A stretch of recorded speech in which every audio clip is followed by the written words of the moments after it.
Olá, está no ar o TV Câmara Entrevista. E você, apoia o cinema nacional? Assiste filmes produzidos, dirigidos e interpretados por brasileiros? No programa de hoje, vamos abordar um pouco do cenário cinematográfico do país, após o mais recente marco histórico. No dia 23 de janeiro, recebemos a notícia de que o filme Ainda Estou Aqui recebeu 3 indicações ao Oscar.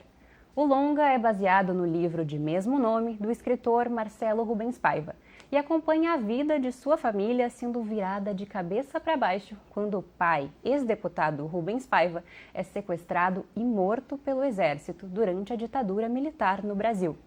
Quem está comigo hoje para comentar sobre a obra e suas consequências para a produção audiovisual no Brasil é o jornalista cultural Roger Lerina e também o presidente da Associação de Críticos de Cinema do Rio Grande do Sul, Daniel Rodrigues.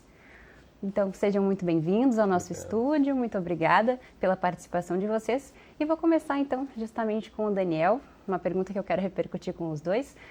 Qual a opinião do senhor sobre o filme depois de ter assistido? O que achou, assim, no geral, para a gente abrir essa nossa conversa? Seja bem-vindo. Perfeito, Mariana, obrigado. Considero Ainda Estou Aqui um filme muito bem realizado. Acredito que a escolha da Academia Brasileira de Cinema, né, que faz a votação entre os títulos nacionais, né, para concorrerem à disputa ao Oscar, foi muito acertada. Acho que é um filme com qualidades que o colocam de fato em disputa com outros filmes, né, de outras nacionalidades, inclusive para o Oscar de melhor filme, que foi, de certa forma, uma surpresa, né, quando saiu essa indicação, mas o que não é absurdo também pela qualidade do filme, diante de outras produções que, né, disputam este ano, juntamente com Ainda Estou Aqui. Vejo muito no filme uma qualidade, em especial, muito baseada na atuação da Fernanda Torres, que o filme acertadamente ele se desenrola através do olhar dela, né, da Eunice Paiva. Então as impressões que o espectador tem, que o roteiro ele acaba, né, se direcionando a esse olhar. Acho que isso é um grande acerto do filme. Foi feito com muito cuidado, muita sensibilidade isso.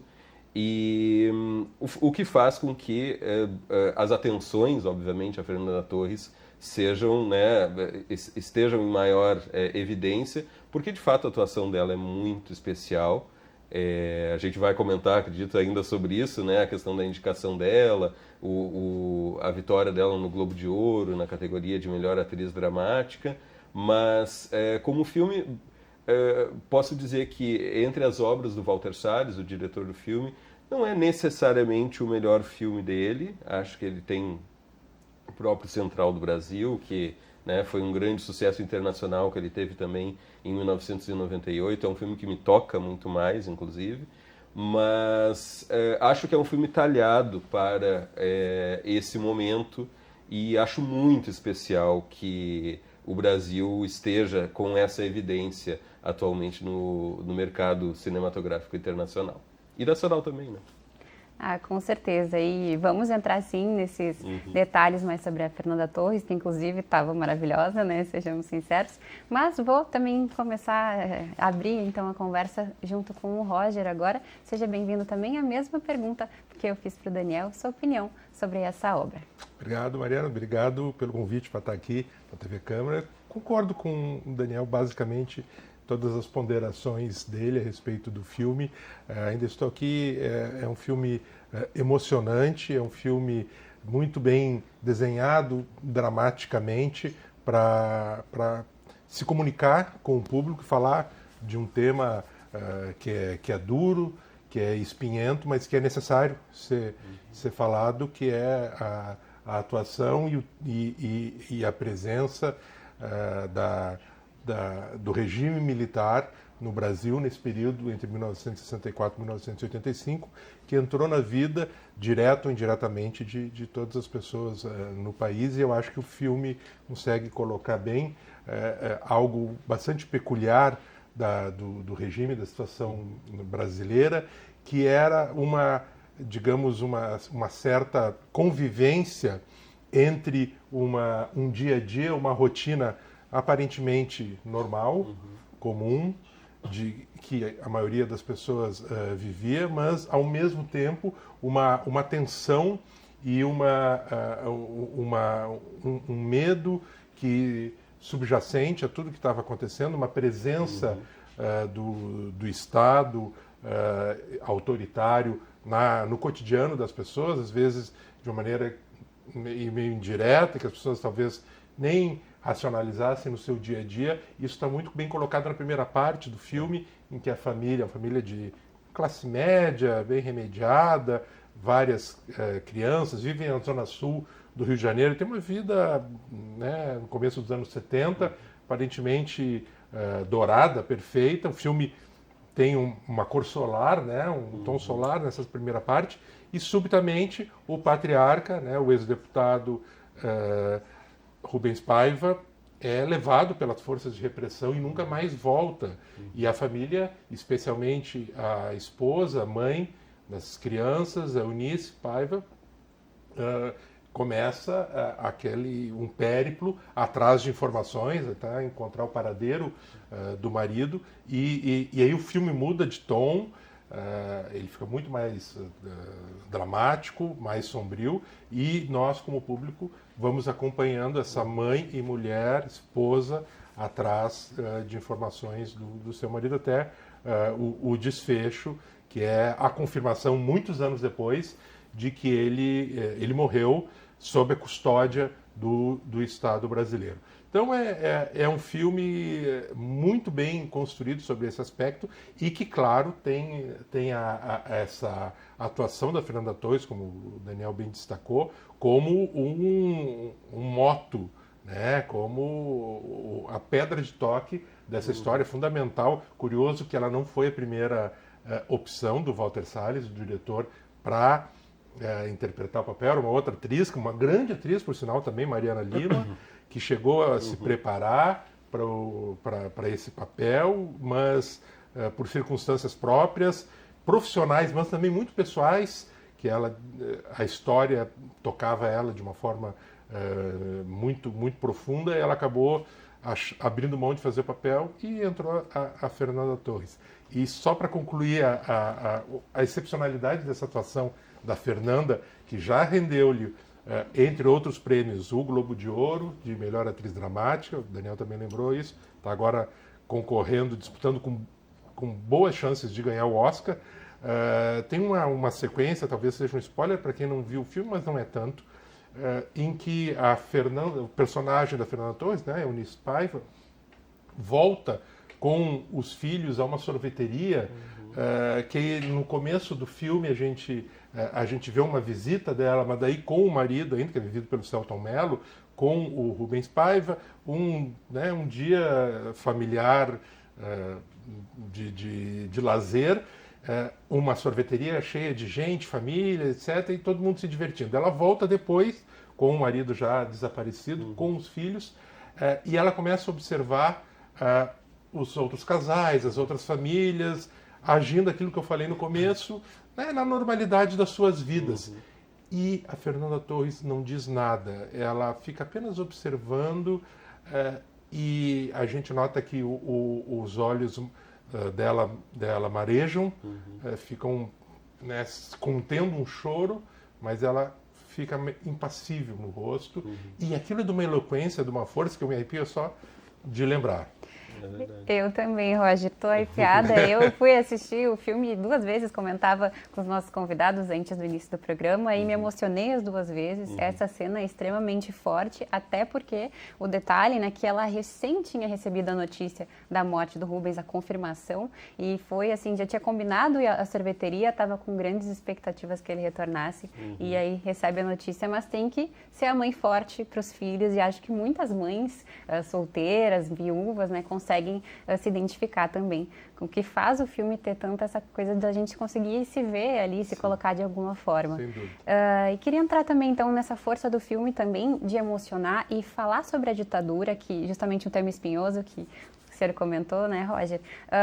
Falar de um jeito que mostra a dureza e a questão toda da tragédia que causou, mas sem precisar fazer uso de violência explícita também. E isso, acredito que mostra muito também a potência psicológica, né, que cria todo o emocional ali do filme. Queria, então, trazer essa questão para uma próxima pergunta para vocês, também perguntando sobre a importância de se trazer esses temas para o cinema, né, de se manter falando sobre isso nas obras cinematográficas hoje em dia. Daniel.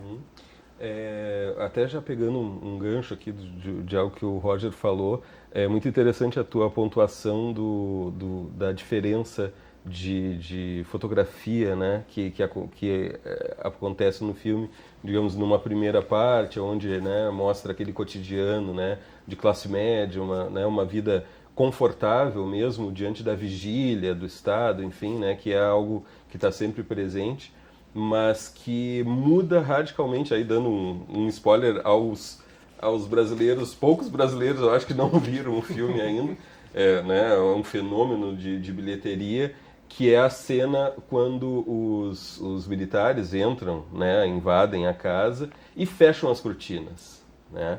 A partir daquele momento o filme passa a ficar mais sombrio. Então é muito interessante como esses lances, né, de roteiro e da própria construção narrativa do filme também vão te reforçando essa ideia, né, de algo muito grave que acontece a partir daquele momento, né, que é de fato o motivador, né, da história. Mas falando, aí já entrando especificamente na questão que tem a ver com isso, né, eu acho que tem alguns fatores interessantes, assim. Eu acho que o Ainda Estou Aqui consegue trazer à tona este assunto de uma maneira bastante ampla, no sentido de amplitude, de alcance, né, junto ao público. E isso é muito importante, principalmente para o período histórico que nós estamos vivendo no Brasil, em América Latina, Europa, de avanço de Estados Unidos agora, de avanço de pensamentos de extrema-direita, gestos fascistas que nos rondam, né? E então é um filme que mostra o crime que o Estado cometia para com seus cidadãos, algo assumidamente institucionalizado, e o quanto isso é horroroso, né? Quanto minimamente os espectadores que têm se colocado no lugar das famílias, como tu disseste, uma mãe, né, numa situação como essa, totalmente sem possibilidades, né, de pelas vias legais resgatar o seu marido, ela não tinha essa possibilidade. Tanto que o atestado de óbito veio 20 e tantos anos depois, é algo, né, inimaginável isso. E agora, né, inclusive ele foi foi readequado, né? Exatamente. O motivo da morte. Isso, né? Dizendo que foi o próprio Estado que cometeu o crime, né? Exato. Então corrigiram o atestado de óbito. Mas eu acho interessante que o Ainda Estou Aqui consiga trazer à tona esse assunto para a sociedade brasileira atualmente, mas isso não é uma novidade no cinema nacional. Isso eu acho que é importante que se diga.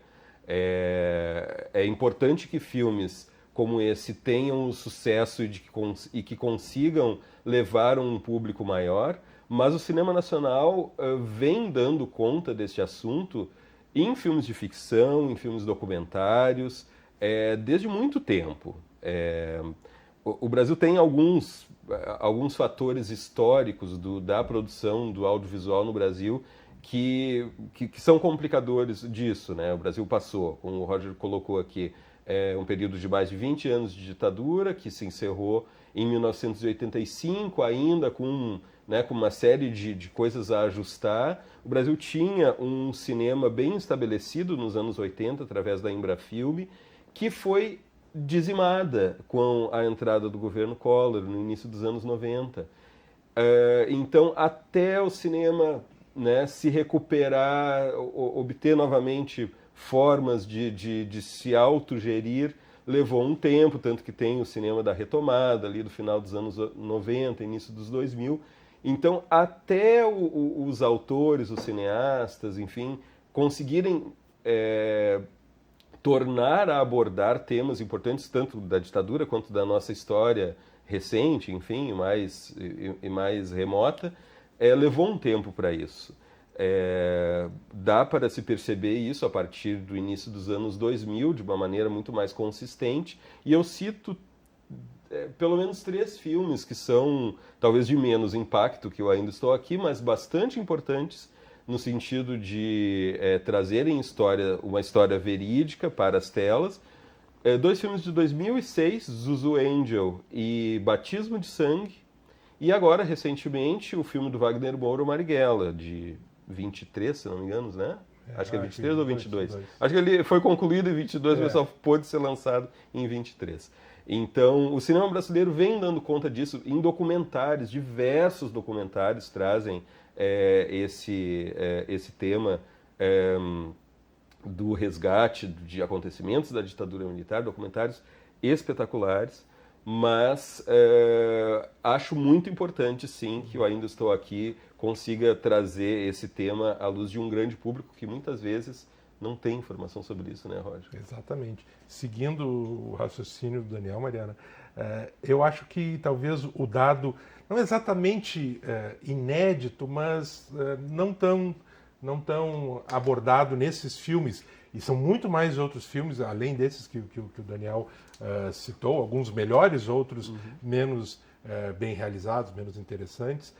Mas o que eu acho que dá para dizer que é a abordagem mais original no filme do Walter Salles é exatamente o que tu falaste ao dizer que o filme não tem uma violência explícita. Ele não tem essa violência gráfica das torturas, há violência psicológica, sem dúvida, mas a violência física inexiste no filme. E isso é um das qualidades, mas também é um dos problemas do filme. Eu acho uma qualidade especialmente para o público brasileiro, porque ele acaba ressaltando um aspecto da ditadura militar aqui no Brasil, que às vezes fica talvez um pouco subestimado ou abafado pela estridência da violência física explícita cometida e que comumente é mostrada nesses filmes, nesses 3 filmes que o Daniel citou, por exemplo, tem cenas de tortura, espancamento, violência. Bem, ao abrir mão disso, ao fazer questão, e isso foi voluntário, foi um desejo do Walter Salles, de não ter violência física, ele nos chama a atenção para essa violência subreptícia, constante, de uma presença que às vezes não se mostra, não se apresenta, mas é uma vigília, como o Daniel falou, uma vigília constante. E que é covarde porque ela subtrai as pessoas, ou quando não era efetivamente sequestrando essas pessoas, colocando em prisões, torturando-as, mesmo executando-as, sabotando as vidas profissionais. Coisas que precisaram se exilar, né, Roger? Exatamente, pessoas tiveram que se exilar, etc. E ao não dar as informações, ao não saber o paradeiro dessas pessoas, o que foi feito delas, caso exemplar do Rubens Paiva, 2 décadas sem o Estado admitir que estava com ele, ou que ele morreu sob a custódia do Estado, etc.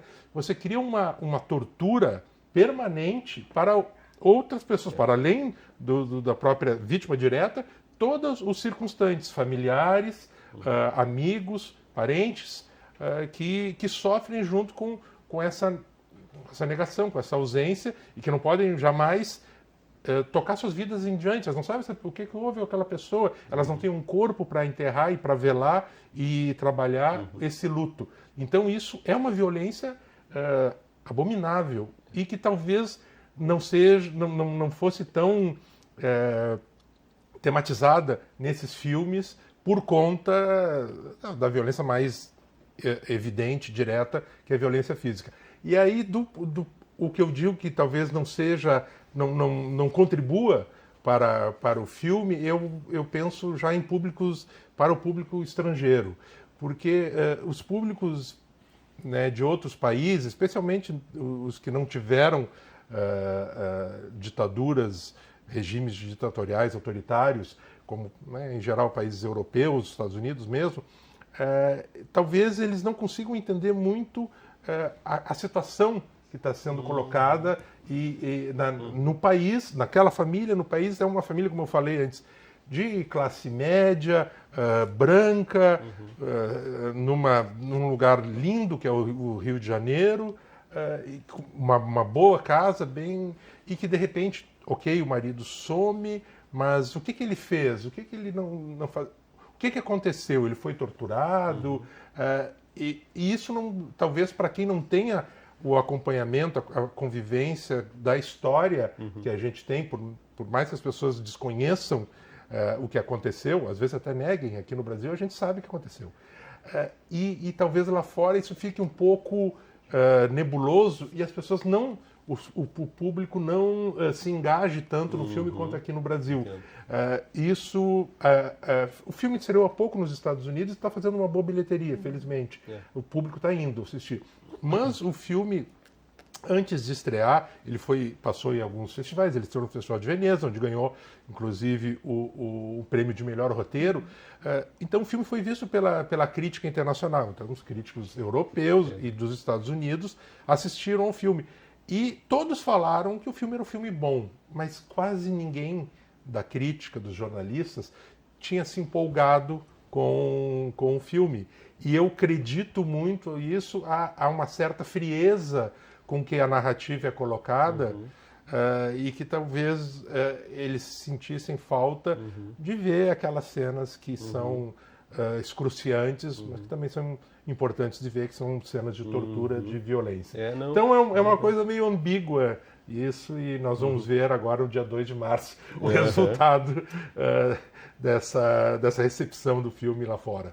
Sim. Aproveitar o gancho já então do dia 2 de março, que vai ser justamente as premiações, né, do Oscar, e o que a gente pode esperar? Então quero saber a opinião de vocês dois, porque como a gente comentava, enfim, mais para o início do nosso programa, o filme, o Ainda Estou Aqui, foi indicado a 3 categorias e 2 delas são históricas, né? Primeira vez que um filme 100% brasileiro foi indicado a melhor filme internacional, acredito que já era esperado, assim, né, pelos profissionais do meio, e também melhor atriz para Fernanda Torres. Então, o que a gente pode esperar, né, dessas indicações para o dia 2 de março? Quais prêmios que a gente tem mais chance de levar? Será que a gente consegue todos?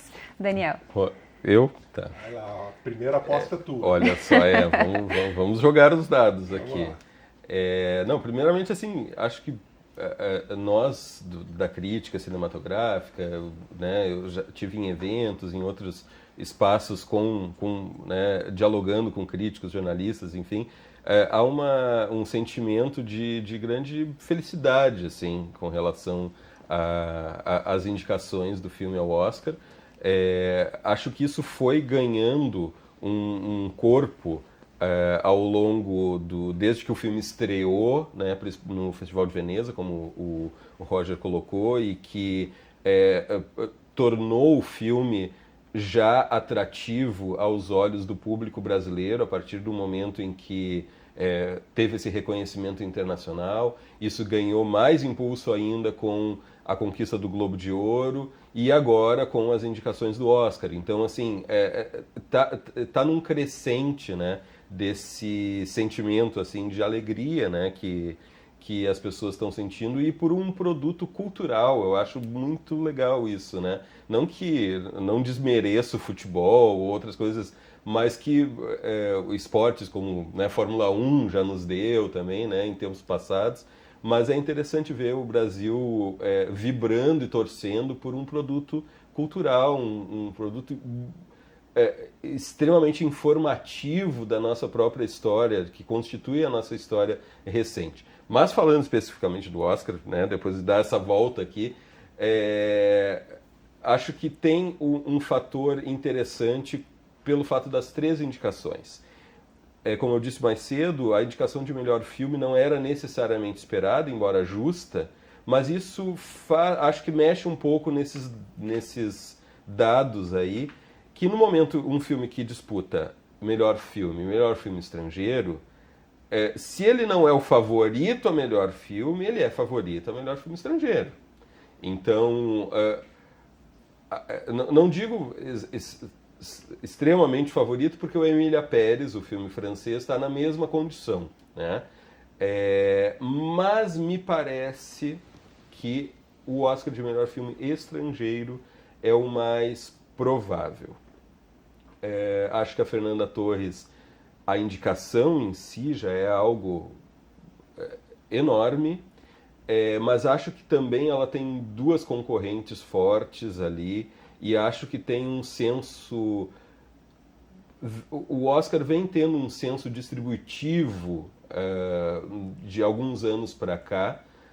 A gente não vê mais aquela coisa de um filme ganhar 10 Oscars, sabe? Aquela coisa assim, esvaziar as prateleiras. Eles vêm dando, né, de forma mais pontual para vários filmes, e acho que se o Ainda Estou Aqui levar melhor filme, eu acho que não leva melhor atriz. Já descarto o melhor filme internacional, me refiro, né? De ganhar o melhor filme internacional, acho que não leva melhor atriz, até porque tem 2 atrizes ali, a Gascon e a Demi Moore, que estão bastante, né, estão no páreo, assim. Essa é a minha aposta, eu acho que leva um só. Se levar 2, vai ser maravilhoso. Clima de Copa do Mundo, né? O pessoal todo estava falando. E é muito bacana mesmo ver que não é uma coisa que a gente pode apreciar sempre, né? Exato. E então, Roger, quais as suas apostas? Realmente clima de Copa do Mundo. A gente nunca tinha visto isso acontecer aqui no Brasil em torno de um filme. Obviamente isso tem tudo a ver com a presença... a onipresença das redes sociais, que nós não tínhamos, por exemplo, em 1999, quando o Central do Brasil estava concorrendo a melhor filme na época, o nome era filme estrangeiro, hoje chama-se filme internacional, e a Fernanda Montenegro, mãe da Fernanda Torres, estava concorrendo a melhor atriz e perdeu injustamente para Gwyneth Paltrow por um filme que ganhou o melhor filme, e é um filme muito bom, que é o Shakespeare Apaixonado. Acho que o Oscar de melhor filme para ele foi merecido. A atuação da Gwyneth é que era absolutamente opaca e não se comparava à da Fernanda Montenegro. Então, na época não tínhamos redes sociais para fazer essa ola, esse movimento que é um negócio incrível. E é curioso que isso está efetivamente, as redes sociais, essa pressão dos brasileiros, que virou uma torcida, etc., de alguma maneira estão influenciando, estão mudando esses dados. Voltando lá atrás, quando da indicação para o Globo de Ouro do Ainda Estou Aqui para melhor filme, ali eles chamam de língua não inglesa, né? E da Fernanda Torres para melhor atriz dramática, a gente começou a ver uma possibilidade de também uma indicação, pelo menos, ao menos, para o Oscar. Bem, com a vitória da Fernanda Torres, né, no Globo de Ouro, ela se cacifou muito não apenas para uma indicação ao Oscar, mas eventualmente para levar a estatueta. E aí vieram as indicações para o Oscar, já estávamos esperando também a indicação para filme estrangeiro, afinal, filme internacional, afinal tinha sido no Globo de Ouro indicado nessa categoria, né? Mas acho que nem o mais entusiasta ou fanista imaginava que iríamos entrar também na disputa do melhor filme. Foi uma grande surpresa. E essa indicação, de novo, já mudou, como o Daniel também bem pontuou aqui, já mudou as possibilidades, né, do filme, não necessariamente na categoria de melhor filme, mas na categoria de filme estrangeiro. Opa, se está indicado no melhor filme, ali no filme estrangeiro ele não é apenas mais um, o que já seria de novo, uma grande vitória, gente. É filme do mundo inteiro, chegam apenas 5. Isso aí já é uma baita de um êxito. Bem, mas ele está também no filme, melhor filme, bom, aí ele é um dos favoritos entre aqueles. Nós temos aí essa disputa acirradíssima com o Emília Pérez. Esse filme que é uma produção e o diretor é francês, mas ele é falado em espanhol e ambientado no México. E gerou uma disputa incrível. O filme tem 13 indicações ao Oscar, ele está chegando muito forte, ganhou vários Globos de Ouro, ganhou o Globo de Ouro na categoria de melhor comédia ou musical. Lá eles separam, né? No Globo de Ouro tem drama e tem essa outra comédia ou musical. No Oscar é tudo junto. Então ele chegou muito forte. Mas também por conta das redes sociais, isso está causando muita polêmica. Os mexicanos, em geral, estão sendo muito críticos ao filme, para dizer o mínimo críticos, Exatamente. porque eles acham que o filme reitera estereótipos a respeito dos mexicanos, em geral, que não retrata o que é a realidade do México, e estão muito indignados, inclusive fazendo campanhas pedindo dinheiro de volta do ingresso, etc. Esse tipo de coisa que reverbera muito, né? Por outro lado, os depoimentos agora, recentemente, enquanto a gente está gravando aqui, o Jacques Audiard, que é o diretor francês do Emília Pérez, deu alguns depoimentos, já vem dado assim para a imprensa, em entrevistas, em que ele está sendo muito infeliz nas suas declarações, e o mais recente é dizer que o espanhol é uma língua que é falada por gente mais humilde, imigrante, gente pobre. Talvez o contexto que ele quisesse dizer fosse outra coisa, mas foi muito, muito infeliz. E por outro lado, a atriz trans que está concorrendo ao Oscar também disputa com a Fernanda Torres ali, entre as finalistas, a Carla Sofia Gascón, é uma atriz trans espanhola.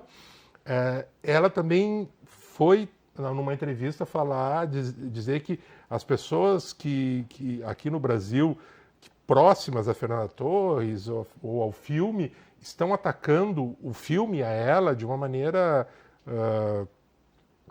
brutal e desrespeitosa, etc., e meio que devolveu o ataque. Então, tá virando uma briga, mas assim, para fechar os meus votos, eu voto mais ou menos como o Daniel colocou aqui. Eu acho que o Emília Pérez tinha grandes chances, eu acho que ele era o favorito a ganhar o Oscar de melhor filme internacional, até começar essa campanha.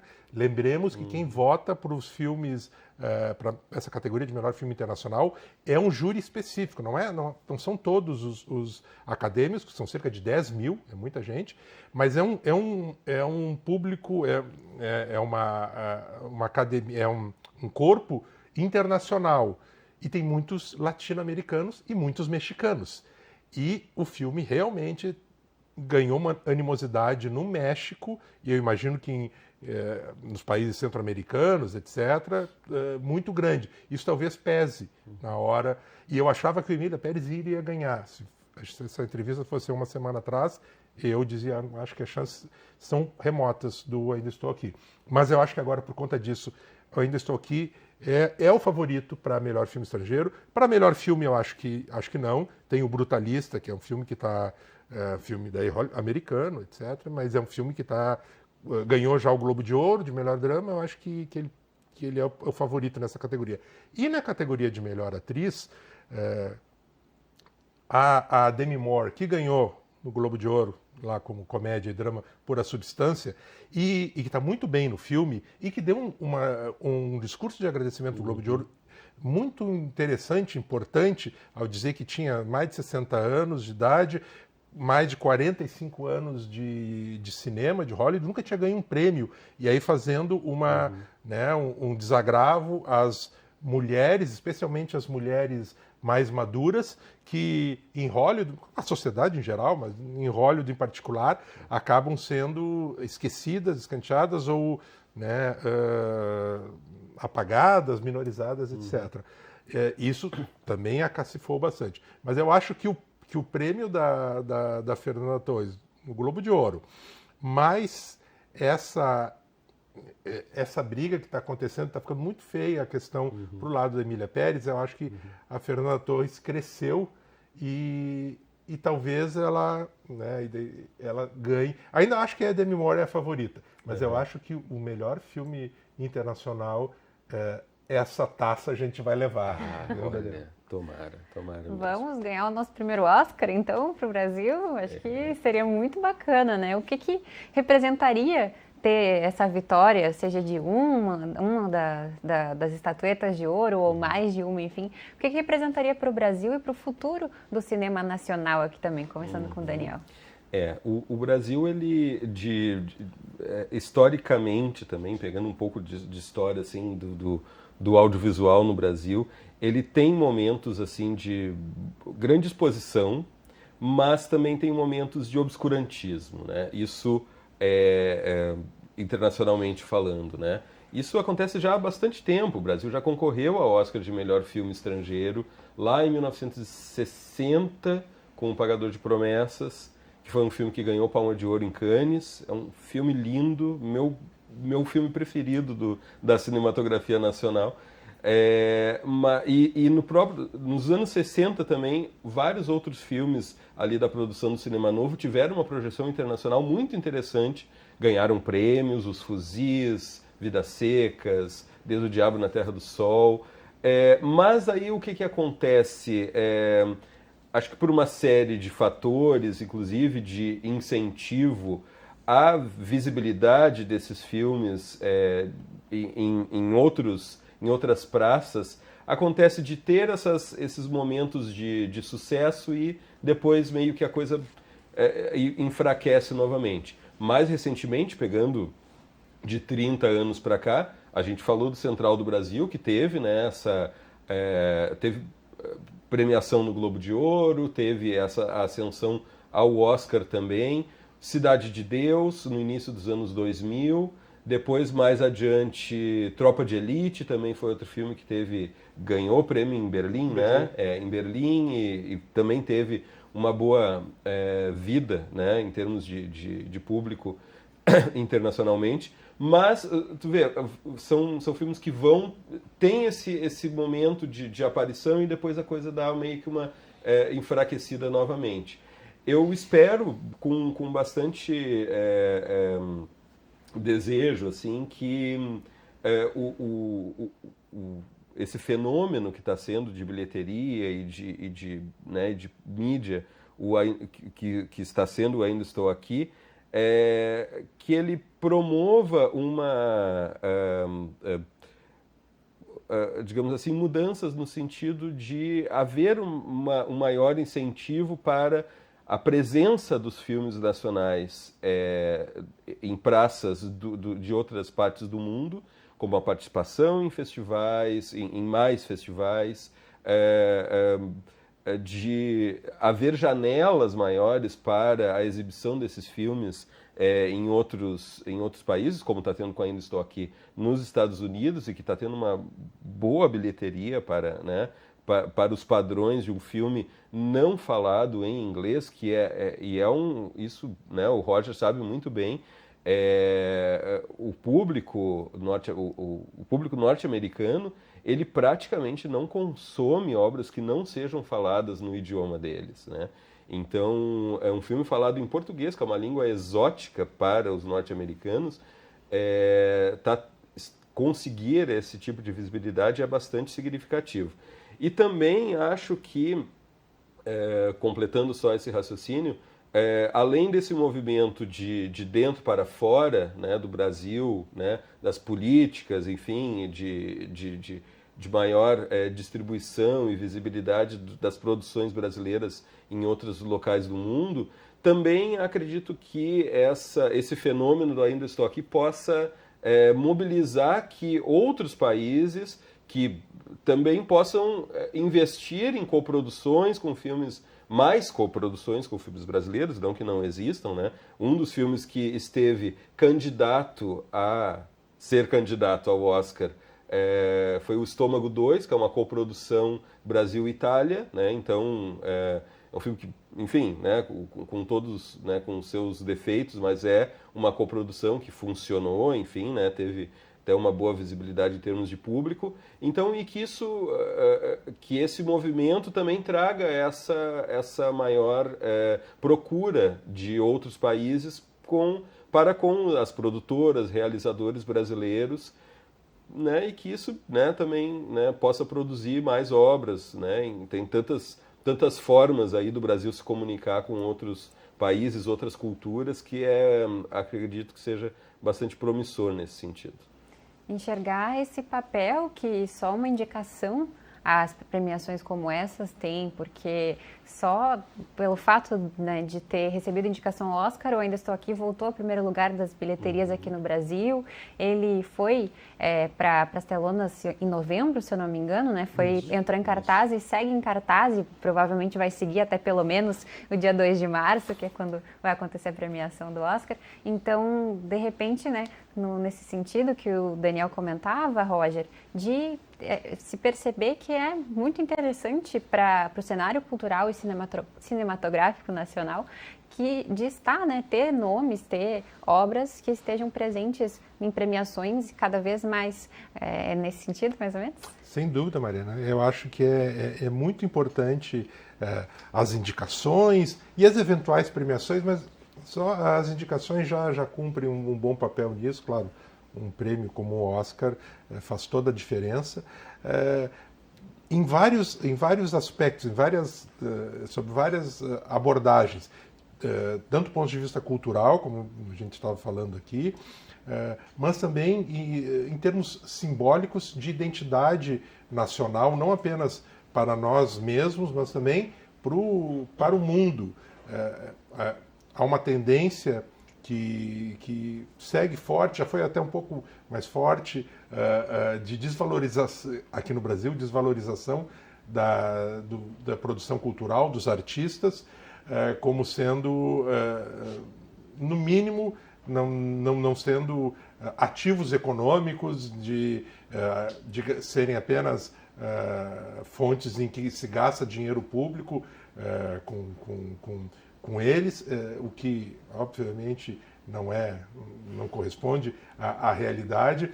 E quando a gente vê que um produto cultural nacional está tendo repercussão lá fora, há todo isso azeita e toca em frente todo um ciclo virtuoso de conexões com o país, com a cultura, e chama a atenção do mundo inteiro para o que temos aqui. E isso se repercute daí também do ponto de vista econômico, porque isso eventualmente vai fazer com que a cadeia da indústria criativa, por exemplo, no Brasil, ganhe um reforço, porque talvez as pessoas, né, as produções produtoras internacionais, no audiovisual, por exemplo, vão querer cada vez mais pegar associações com profissionais locais, empresas brasileiras, fazer coproduções, como o Daniel falou, e que isso vai circular pelo mundo, e isso vai gerar renda, porque cada filme desses, cada produto audiovisual feito aqui no Brasil mobiliza no mínimo 1.000 pessoas, direta ou indiretamente. E indiretamente não é tão indiretamente, assim, não está contando algo, não, é um indireto de duas escalas apenas. Então é muita gente que é empregada, faz um dinheiro circular, e como eu disse, isso acaba contribuindo para uma identidade nacional e cultural, não apenas para nós, mas para o restante do mundo. Então acho que um movimento que a gente só tem a ganhar com ele, e é muito auspicioso. A gente espera que se ganhar um dos 3 prêmios, pelo menos, eu tenho certeza que isso vai significar um movimento muito, muito interessante internacionalmente e aqui no Brasil, que já está acontecendo, né, gente?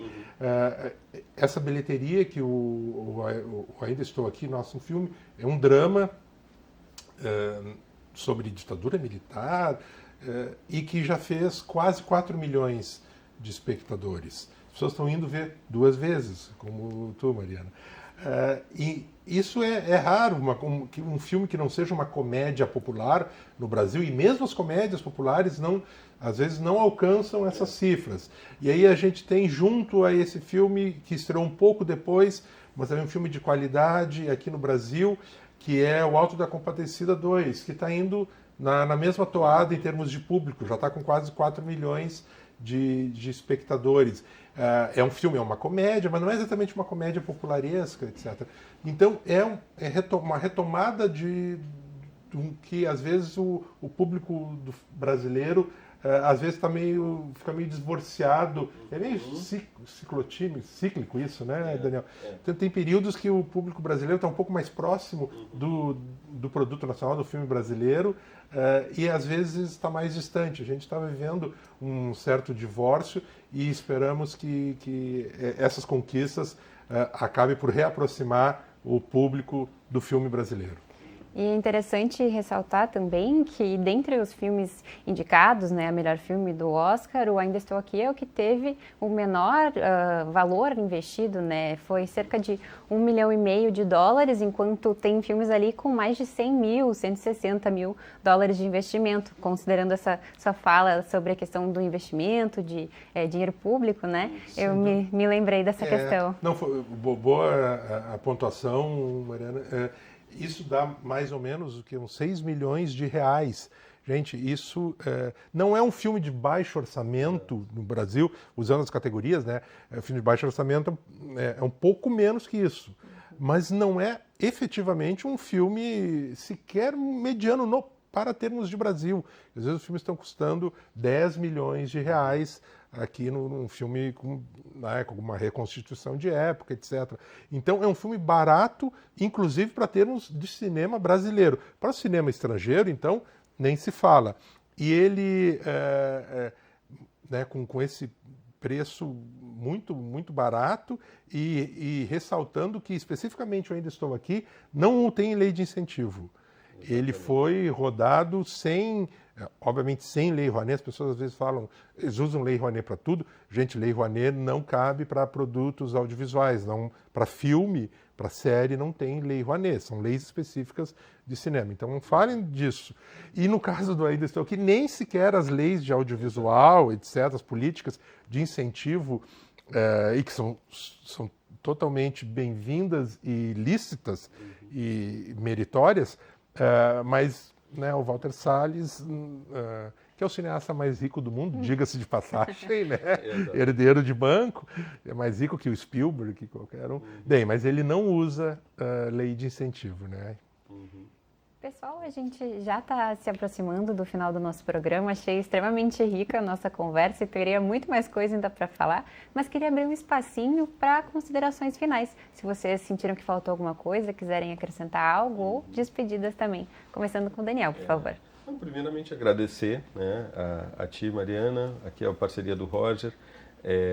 Acho que foi realmente, a gente trouxe coisas aqui, conseguiu trazer coisas bem interessantes a falar do filme. Eu acho que fica realmente essa torcida num domingo de carnaval, né? Tem mais essa simbologia bonita também no Brasil. Hoje mesmo num grupo de WhatsApp, assim, o pessoal colocou, assim, eu disse, é carnaval, entende? Vai ser anunciado na Sapucaí isso, provavelmente, né? Se vencer. E vai ser lindo, não tem outro país que possa ter esse casamento de simbologias, né? Então, se de fato vencer, se de fato for anunciado na Marquesa de Sapucaí, é algo inédito e que nenhum país do mundo tem esse magma, né, cultural, assim.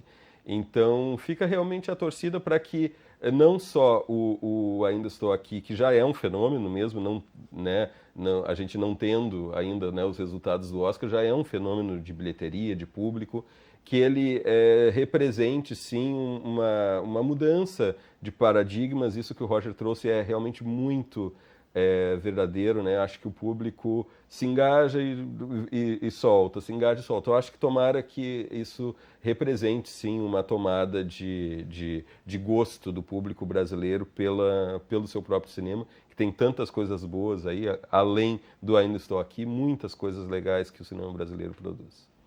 Roger, fica à vontade.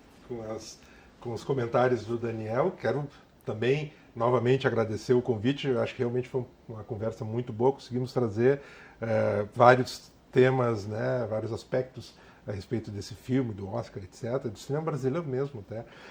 E, de novo, uma notícia que saiu agora, né, Daniel? O presidente da Liga das Escolas de Samba do Rio de Janeiro disse que vai anunciar, se eventualmente ganhar o prêmio, claro, durante, né, na Marquesa de Sapucaí. Então, essa coincidência feliz de ser um domingo de carnaval é mais, né, se fosse uma pessoa mais supersticiosa, eu diria que significa, né, é uma indicação de alguma coisa.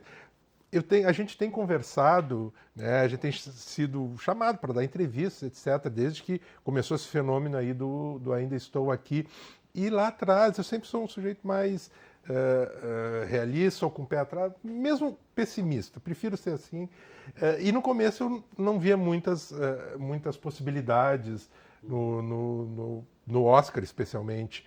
Mas, como eu disse, as coisas estão andando, estão crescendo, e eu acho que, efetivamente, a gente vai pular o Oscar, não é pular o carnaval, nós vamos pular o Oscar, que uma estatueta eu acho que a gente vai conseguir levar, e isso vai ser tão bacana, vai ser tão bonito. O maior espetáculo da Terra com o maior prêmio de cinema da Terra. Exato. Então, né? Combinação perfeita. Caramba, muito bacana mesmo. Roger, Daniel, muito obrigada pela participação de vocês. A gente fica na torcida e deixa o convite também para todo mundo que está nos assistindo de casa para justamente ir no cinema. Quem não foi ainda assistir ou vai de novo também, vamos contribuir, né, com a bilheteria para dar mais visibilidade também para essa produção nacional ou outras também, para a gente tentar contribuir nesse movimento, né, de valorização do cinema aqui do nosso país. Então, com isso, a gente vai se despedindo de quem está nos acompanhando de casa. O TV Câmara Entrevista de hoje fica por aqui, mas na próxima terça-feira a gente se encontra novamente com mais temas a serem discutidos e aprofundados. Não deixem de conferir a nossa programação acessando o canal TV Câmara Porto Alegre no YouTube. Obrigada pela sua companhia e até a próxima.